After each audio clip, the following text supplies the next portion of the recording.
Kementerian Pendayaan Aparatur Negara dan Reformasi Birokrasi bersama Badan Kepegawaian Nasional dan juga Komisi 2 DPR RI telah menyepakati bahwa akan hanya ada 2 pegawaian di instansi pemerintah, yaitu P3K, pegawai pemerintah dengan perjanjian kerja, dan aparatur sipil negara.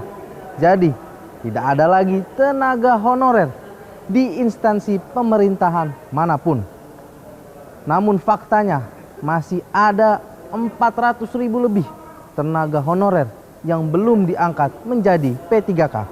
Hal ini kita akan bicarakan dengan anggota Komisi 2 DPR RI pada episode Parlemen Bicara, Suara Wakil Rakyat. Namun sebelum itu, kita akan saksikan profil singkat dari anggota DPR RI berikut ini. Sodik Mujahid terpilih menjadi anggota DPR RI periode 2019-2024 dari Partai Gerakan Indonesia Raya atau Gerindra, mewakili Dapil Jawa Barat 1 setelah memperoleh 78.787 suara.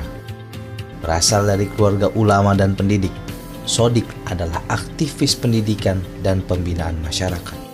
Sodik adalah ketua dari Yayasan Darul Hikam yang mengelola TK, SD, SMP, SMA, Darul Hikam International School, dan direktur dari Pusat Data dan Dinamika Umat di Bandung. Sodik juga mempunyai usaha yang melayani perjalanan ibadah haji dan umroh, PT Kiblatul. Menempuh pendidikan di SMA Negeri 5 Bandung pada tahun 1975. Sodik Mujahid melanjutkan studi S1 di Universitas Padjadjaran Bandung, mengambil jurusan pertanian. Pada tahun 1989, Sodik menempuh studi Strata 2 dengan mengambil jurusan Magister Agribisnis di universitas yang sama. Setelah itu, Sodik mendapatkan gelar doktor di Universitas Pendidikan Indonesia Bandung pada tahun 2011. Sejak di bangku sekolah, Sodik sudah aktif berorganisasi dan menjadi sekretaris di Pelajar Islam Indonesia atau PII Jawa Barat, sekretaris Lembaga Dakwah Himpunan Mahasiswa Indonesia Kota Bandung, dan wakil ketua umum Senat Mahasiswa Fakultas Pertanian Universitas Padjadjaran. Setelah lulus kuliah di tahun 1980, Sodik meniti karir sebagai konsultan perencanaan pembangunan PT Trikon Jaya Internasional. Sodik akhirnya menjabat sebagai direktur perencanaan dan bekerja sama dengan banyak lembaga keuangan internasional seperti World Bank, IBR, Asia Development Bank untuk pembangunan jalan raya, irigasi, dan transmigrasi. Setelah 15 tahun menjadi konsultan pembangunan, Sodik memutuskan untuk menjadi pengajar. Sodik menjadi pengajar di Institut Manajemen Koperasi Indonesia di Jatinangor dan juga mendirikan Yayasan Darul Hikam. Pada masa ini, aktivitas berorganisasinya kembali aktif dan Sodik bergabung di Ikatan Cendikawan Muslim Indonesia (ICMI), menjadi sekretaris ICMI Jawa Barat, anggota Dewan Pakar Majelis Ekonomi Syariah Jawa Barat, Ketua Majelis Ulama Indonesia Jawa Barat, dan Wakil Ketua Dewan Masjid Indonesia Jawa Barat. Itulah profil singkat dari anggota Komisi 2 DPR RI, Sodik Mujahid, yang fokus dalam bidang pemerintahan.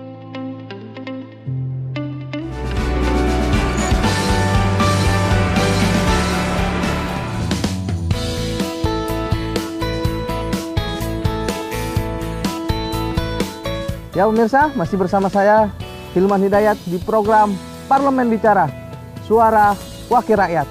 Saat ini saya bersama anggota Komisi 2 DPR RI dari fraksi Partai Gerindra, Bapak Sodik Mujahid. Apa kabar Pak? Sehat Pak? Bagaimana nih Pak kegiatan sebagai anggota Komisi 2? Tadinya Bapak di Komisi 8, sekarang di Komisi 2. Apa perbedaan ini Pak dari Komisi 8 ke Komisi 2? Sama saja ya, sama saja mengurus soal undang-undang, mengurus soal pengawasan, mengurus soal anggaran. Hanya temanya saja. Kalau kemarin soal sosial, agama, sekarang soal politik dalam negeri. Wah, ini Pak soal pemerintahan. Nah, karena Bapak ada di Komisi 2 nih, saya ingin menanyakan soal yang lagi rame nih Pak. Soal Mungkin banyak yang khawatir juga Pak, teman-teman honorer Pak, Oh, tenaga iya. honorer. Kemarin kan Iya, Komisi 2 memang sudah memutuskan ya Pak, bersama Kemenpan RB dan Kepala BKN bahwa katanya menghapuskan. Apakah memang benar Pak? Ini akan dihapuskan tenaga honorer? Salah, sebetulnya bukan menghapuskan loh. Ya, jadi dari sisi status kepegawaian itu bukan menghapuskan tapi meningkatkan status kepegawaian dari tenaga honorer yang tidak jelas masa depannya menjadi status P3K atau status PNS.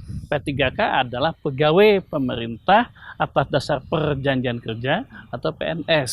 Ya, jadi dari segi status itu meningkat. Statusnya meningkat, kemudian haknya juga meningkat. Itu dari statusnya. Hanya memang ada masalah.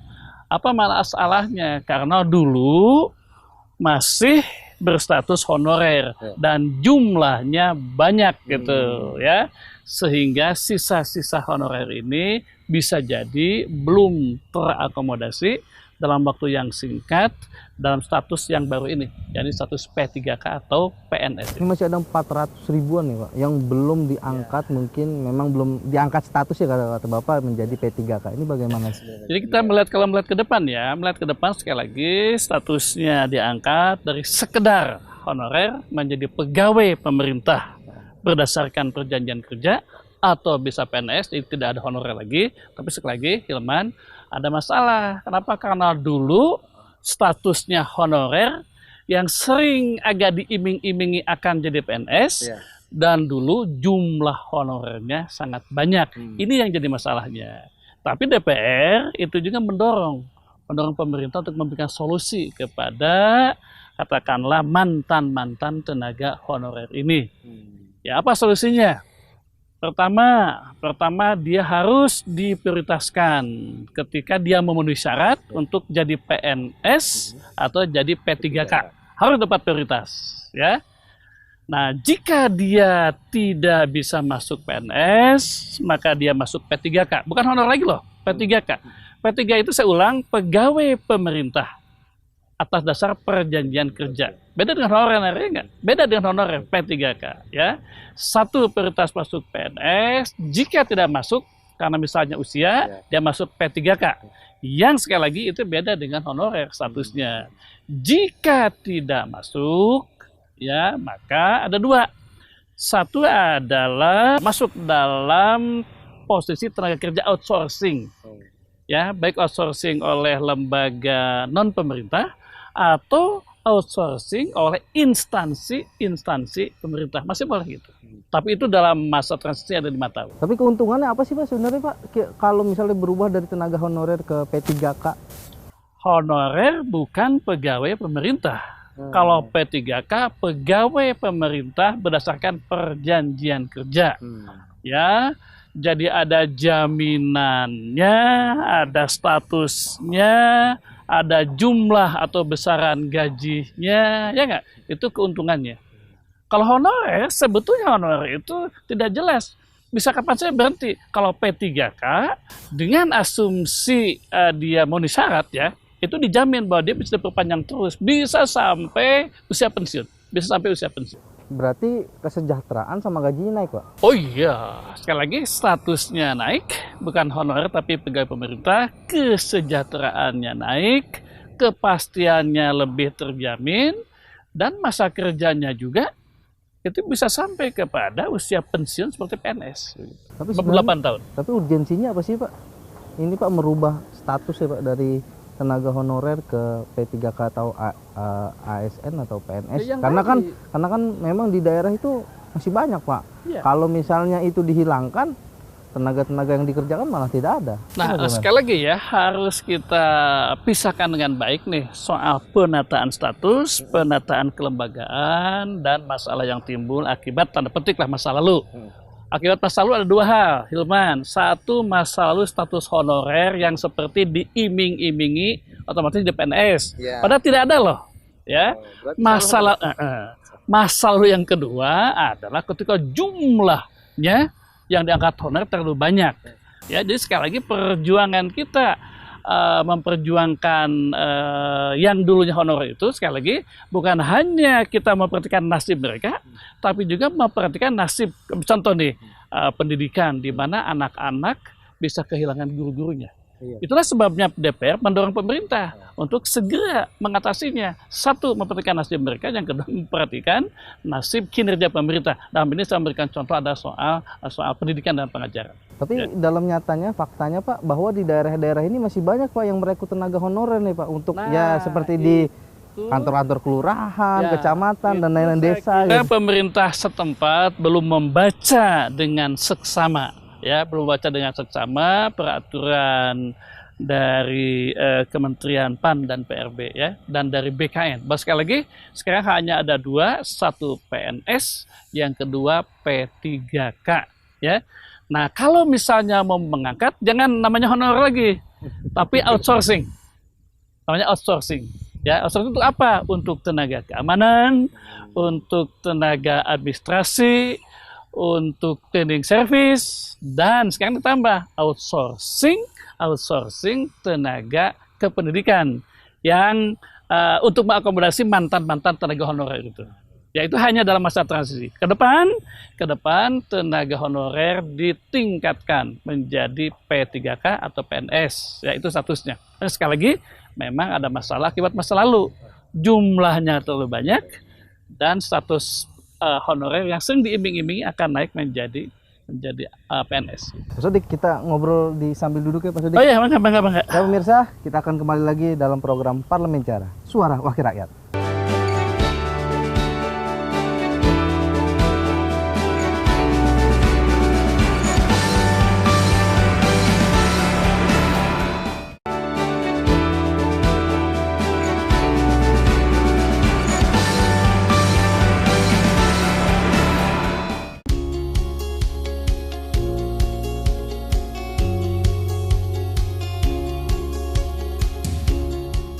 Ya pemirsa, masih bersama saya Hilman Hidayat di program Parlemen Bicara, Suara Wakil Rakyat. Masih bersama saya Bapak Sodik Mujahid dari anggota Komisi 2. Pak, tadi kita sudah sedikit membicarakan tentang honorer. Nah, memang ada informasi yang tidak sampai Pak kepada masyarakat karena banyak juga ya tenaga honorer, guru, tenaga kesehatan akhirnya datang ke DPR takut. Wah Pak, tenaga honorer dihapuskan, kita mau kerja apa? Bagaimana tanggapan komisi itu sendiri? Memang wajar lah ya, wajar jika masyarakat termasuk tenaga-tenaga honorer yang di daerah itu tidak atau belum mendapatkan informasi yang menyeluruh tentang kebijakan ini. Itulah kita harus menjelaskan kepada mereka sebaik-baiknya. Satu, mereka dinaikkan statusnya. Yang kedua, bisa pilih PNS untuk yang di bawah 35 tahun. Bisa pilih P3K untuk yang di atas 35 tahun. Kemudian diberi masa transisi 5 tahun. Dalam masa transisi ini, mereka bisa outsourcing, masuk ke dalam tenaga outsourcing. Baik itu tenaga masak, tenaga fungsional, tenaga keamanan, tenaga administrasi, termasuk tenaga kependidikan, menyangkut ini tenaga honorer pendidikan. Berarti tidak dibiarkan begitu aja? Tidak dibiarkan. Dan kita selalu mendorong pemerintah untuk memprioritaskan orang-orang yang selama ini sudah bekerja sebagai tenaga honorer, gitu ya. Tapi mohon maaf buat teman-teman juga, karena di dalam undang-undang pun tidak ada jaminan bahwa tidak ada jaminan untuk masuk, tapi ini hanya kebijakan saja, mendorong pemerintah untuk memprioritaskan mereka menjadi P3K atau menjadi PNS. Tapi kalau misalnya nih Pak, dari kedua itu mereka tidak lolos, dari PNS nggak lolos, dari P3K nggak lolos, nah itu tenaga honorer ini akan dikemanakan nih Pak? Pertama, saya katakan sekali lagi bahwa ini bukan hanya persoalan mereka. Saya beri contoh pendidikan atau mungkin juga tenaga kesehatan. Ketika mereka tidak masuk, itu bukan bermasalah kepada nasib mereka saja loh, tapi berpengaruh kepada nasib dunia pendidikan, nasib kepada dunia kesehatan. Kenapa? Karena saya beri contoh soal pendidikan. Sekarang itu guru PNS-nya jauh lebih sedikit loh dibandingkan dengan guru yang namanya guru honorer. Maka kebijakannya maksimumkan mereka masuk PNS. Jika memenuhi syarat, Jika tidak memenuhi syarat, maksimumkan mereka diterima di P3K. Jika itu tidak masuk juga, maka harus dimasukkan ke dalam tenaga outsourcing. Outsourcing tenaga kesehatan atau outsourcing tenaga pendidikan di luar yang tadi, di luar cleaning service, di luar cleaning, di luar security, dan di luar. Berarti sebenarnya udah ada solusinya Pak ya? Saya kira solusi ada, tapi memang kita juga maklum dan DPR akan mendorong pemerintah pusat untuk P3K dan PNS dan mendorong pemerintah daerah untuk membentuk outsourcing itu. Ya, outsourcing itu bisa oleh pemerintah daerah atau oleh swasta bekerja sama dengan kepala unit kantor setempat. Nah, ini anggaran dari mana nih Pak kira-kira Pak? Nah, benar ini ya, soal anggaran ini harus didukung semua. Kalau PNS, P3K tentu saja oleh pemerintah pusat ya. Sementara untuk outsourcing tenaga kesehatan, outsourcing tenaga pendidikan itu diserahkan kepada pemerintah daerah. Dan saya kira pemerintah daerah harus peduli. Dan kita akan dorong. Kenapa? Karena contoh SD kan ditangani oleh pemerintah daerah, SMP. Kalau misalnya pemerintah daerah tidak concern, bagaimana dong nasib pendidikan SD dan SMP? Berarti sudah dibagi kewenangannya ya Pak ya? Sudah dibagi. Tinggal sekali lagi kita pahami, katakanlah keresahan tenaga honorer, ya. Sekarang bukan menuntut jadi PNS-nya saja, kami ingin memprioritaskan, tapi juga kita dorong agar pemerintah pusat dan pemerintah daerah terutama serius menangani tenaga honorer yang tidak masuk kepada P3K dan PNS itu dengan tenaga outsourcing itu. Tapi benar gak sih Pak kalau menurut Bapak kebijakan ini dibuat karena memang beban pemerintah yang sudah terlalu besar akibat pensiun, dana pensiun ini? Saya kira tidak begitu. Ya, jadi prinsip dasarnya adalah ingin meningkatkan tenaga yang katakanlah selama ini statusnya hanya honorer menjadi tenaga yang lebih jelas statusnya, yakni PNS dan P3K. Hanya yang tadi ada dua masalah masa lalu itu, jumlahnya dulu terlalu banyak dan ada kesan bahwa honorer itu harus diangkat ke PNS atau ke P3K. Tapi ini akan kita atasi bertahap. Biasalah ya, setiap kebijakan pasti ada masalah. Mudah-mudahan bisa selesai maksimum 5 tahun. Dan jika sudah selesai 5 tahun, maka kita akan melihat sebuah sistematika kepegawaian yang lebih bagus ya di pemerintahan, bukan hanya honorer tapi P3K dan PNS. Ya pemirsa, masih bersama saya Hilman Hidayat di program Parlemen Bicara, Suara Wakil Rakyat.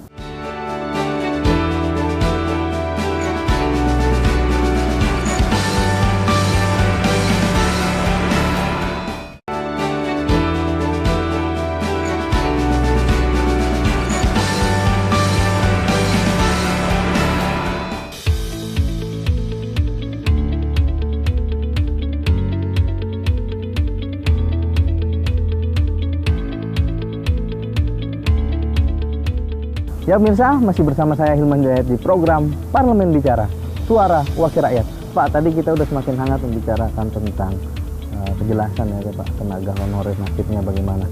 Nah ini sebenarnya, tadi kan Bapak sudah sering menyebutkan bahwa akan ada diprioritaskan tenaga K2 nih yang sudah puluhan tahun, yang gajinya masih kecil puluhan ribu. Nah ini sebenarnya Komisi 2 dan Kementerian sudah menetapkan belum sih Pak aturan-aturan hukumnya untuk ya benar-benar nantinya ada implementasi yang real terkait dengan K2 ini memang ya otomatis diprioritaskan untuk masuk menjadi P3K atau PNS?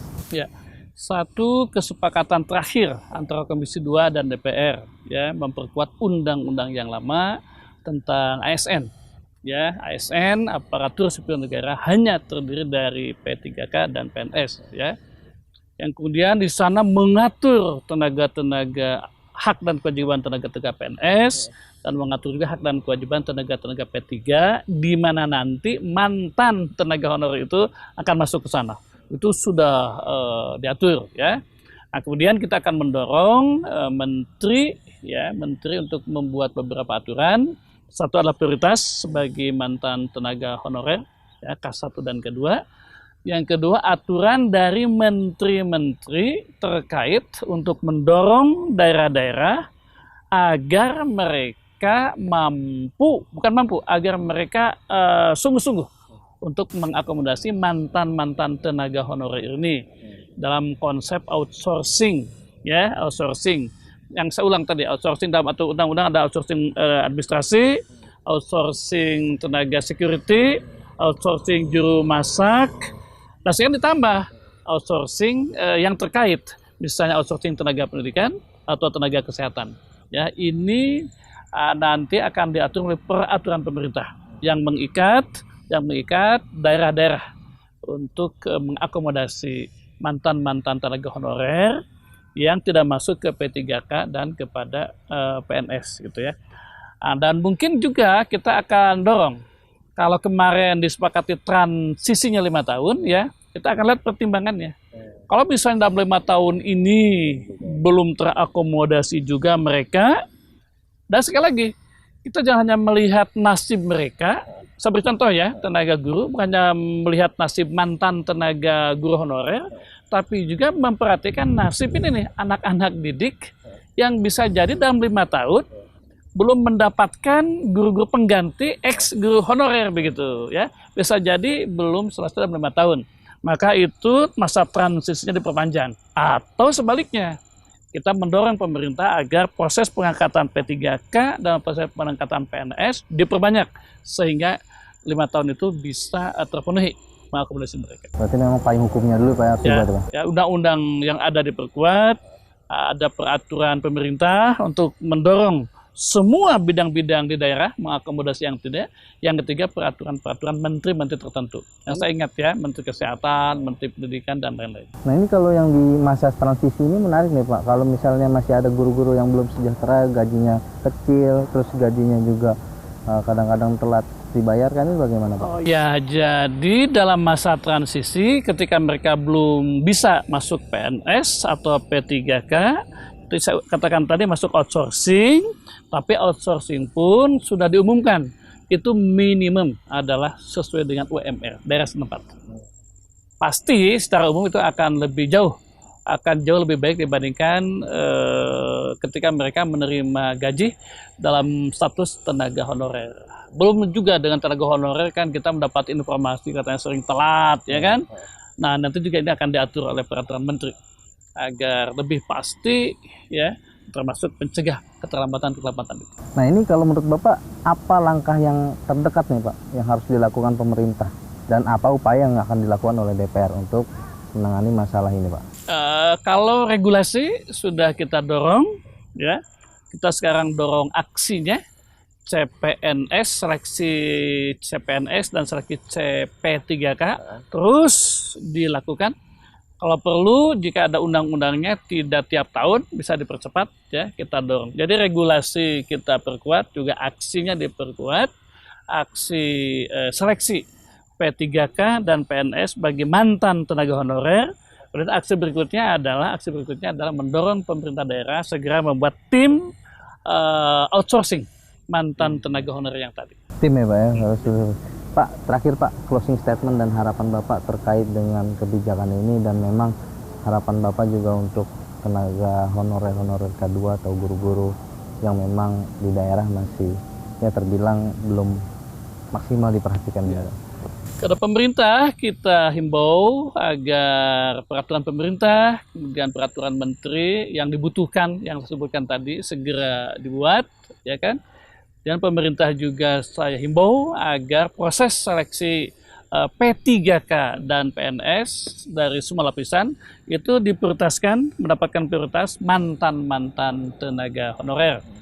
Kemudian untuk tenaga honorer ya harap dimaklumi ada peningkatan status dari honorer menjadi P3K dan PNS ya. Tapi jika itu tidak terpenuhi, tidak usah khawatir, ada ruang lain yakni sebagai tenaga outsourcing.